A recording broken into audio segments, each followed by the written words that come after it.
네, 여러분 안녕하십니까. 한의학 박사 이병삼입니다. 우리가 질환 단위에 대해서 한의학적 예방법, 치료법에 대해서들 이제 살펴보고 있는데요. 오늘은 지난 시간에 이어서 이제 불임 중에서 여성 불임에 대해서 한 번 더 얘기를 하도록 하겠습니다. 지난 시간 한 얘기가 이제 여성의 불임 중에서 기질적인 이상, 자궁이나 난소 이런 쪽에 실질적인 어떤 병변이 있을 때 그런 것들을 먼저 해결하는 것도 좋지만 그것들이 있다고 해서 반드시 불임이 되는 것은 아니기 때문에 적극적인 한의학 치료를 병행해서 우리가 임신, 출산을 하는 그런 확률을 높이자. 이제 그거에 대해서 얘기를 했는데요. 오늘은 이제 어떤 기능적인 이상에 대해서 살펴보도록 하겠습니다.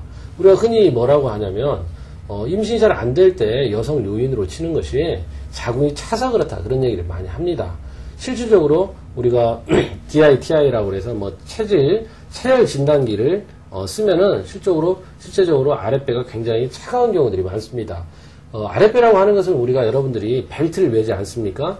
벨트의 그 버클 가운데 있는 부분이죠. 그 부분이 자궁이 있습니다. 그래서 그 좌우로 또 난소가 있죠. 그래서 우리가 여성분들은 무조건 그 벨트 라인이 따뜻해져야 됩니다. 우리가 언 땅에 씨앗을 뿌릴 수 있겠습니까? 언 땅에 씨앗을 뿌려봤자 씨앗이 다 얼어 죽어 버립니다. 그래서 우리가 자궁이 따뜻해져야 그 안에서 온도나 습도가 적당해져야 씨앗을 틔울 수가 있다라고 하는 것입니다. 그렇기 때문에 기능적으로 그러니까 자궁이나 난소에 어떤 초음파랄지 뭐 CT, MRI 이런 걸 통해서 이상이 없다고 해도 임신이 안 되는 그런 경우는 되게 그렇게 차서 생기는 경우가 많다라고 하는 겁니다. 그 다음에 우리가 너무나 몸이 말라서 생리가 잘 안 되는 사람이 있습니다. 되게 이제 뭐 체중을 과하게 너무 뺐다거나 아니면 비위에 소화 흡수하는 기능이 약하다거나 이런 사람들은 혈액이 적습니다. 그럼 너무나 마르기 때문에 자궁도 메마르고 건조하다고 생각할 수 있습니다. 그럼 우리가 사막에서 마찬가지로 우리가 풀이나 나무들이 자랄 수 없는 거나 똑같습니다.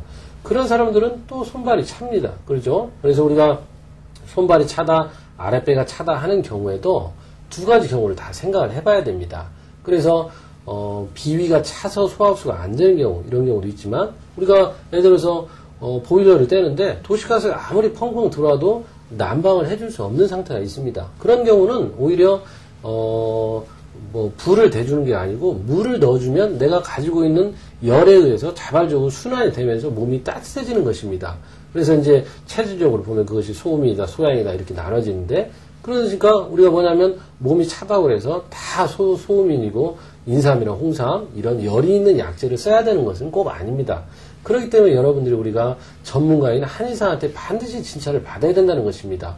몸이 찬 사람 중에도 오히려 열을 꺼주고 물을 더 넣어줘서 치료를 해야 될 사람도 있다라는 것입니다. 그래서 여러분들이 그냥 자기가 자체적으로 자가 진단하고 자체 판단하거나 아니면 면허가 없는 그런 사람들한테 잘못 치료를 받게 되면 여러분들 오히려 혹대려다 혹을 붙이는 그런 경향이 생길 수가 있습니다.